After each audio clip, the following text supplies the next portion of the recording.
가다가 여러 난관에 부딪힐 수도 있고 생각지도 못한 암초를 만날 수도 있지만 힘들면 좀 쉬었다 가고 이 길이 아니다 싶으면 먼 길로 돌아가도 된다.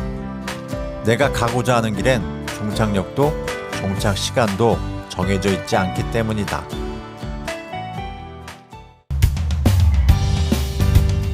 구선배의 내일 일기 지금 시작합니다.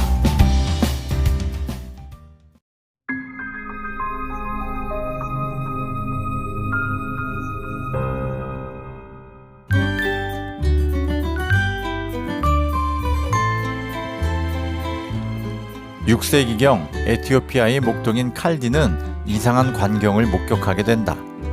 평소 얌전하던 염소들이 빨간 열매를 먹고 난 뒤 춤을 추듯 흥분해서 뛰어다니는 모습을 보게 된 것이다. 이상하게 여긴 칼디는 이 빨간 열매를 먹어보게 되었고 상쾌해지면서 기분이 좋아지고 피로가 풀리는 신기한 경험을 하게 된다. 이러한 사실을 이슬람 수도원에 전달하였고 이후 이슬람 포교와 함께 아라비아 전역으로 퍼져나가게 된다. 이 빨간 열매가 바로 커피 열매였던 것이다. 우리나라 커피는 언제 전파되었을까?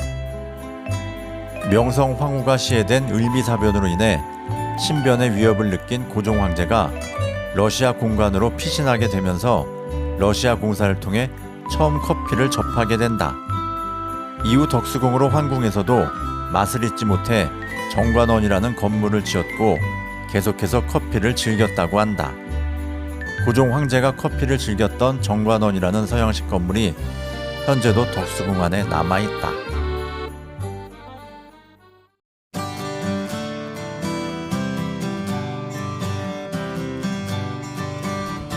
난 2달 전 커피 바리스타 학원을 등록해서 교육을 받기 시작했다.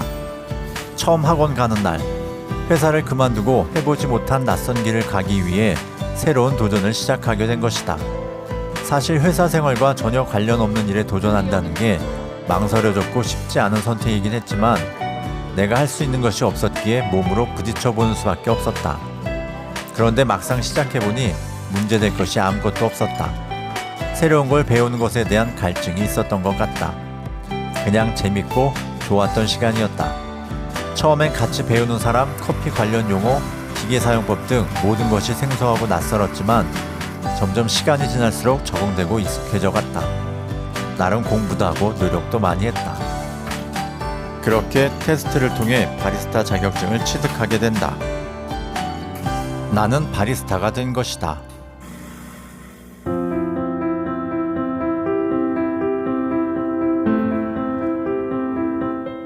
인생의 긴 여정에서 한 가지 숙제를 해낸 것 같은 기분이 들어 만족스러웠다.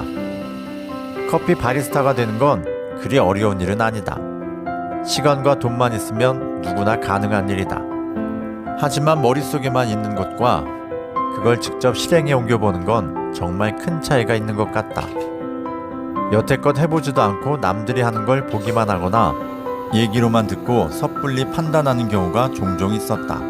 그러면서 해보지도 못하고 시간이 지나 후회한 경험이 있다. 그때 한번 해볼걸. 내가 직접 부딪혀보지 않으면 절대 알지 못하는 것들이 존재한다. 어떤 일이든 내가 아는 만큼만 보이기 때문에 직접 경험해보고 스스로 느껴보는 것이 정말 중요하다고 생각한다. 커피를 배우기 전엔 단순히 장사하고 싶은 마음으로 커피를 배우고 싶었고 돈과 연관지어서만 생각을 했었다. 커피 장사 잘 될까? 힘만 들고 돈이 안 되는 건 아닐까? 여기다 하면 얼마를 벌 수 있을까? 하지만 커피를 조금씩 알게 되면서 나의 생각이 바뀌게 되었다. 커피 자체에 대해 관심을 갖게 되었고 흥미를 느끼게 된 것이다. 단순히 카페에서 파는 음료, 기호식품 정도라고만 생각했던 나에게 새로운 세계가 보이기 시작한 것이다. 원두의 종류에 따라, 로스팅 강도에 따라, 원두 추출량에 따라 다양한 커피 맛을 표현하는 게 가능하다는 것이었다. 내가 흥미를 갖기에 충분한 이유가 되었다. 이런 시간들이 나에게 소중하게 다가온다. 허송세월을 보내는 것이 아니라 내가 하고 싶은 일에 시간을 쓰는 것이고 나를 위해 그리고 내일을 위해 투자를 하고 있는 것이다.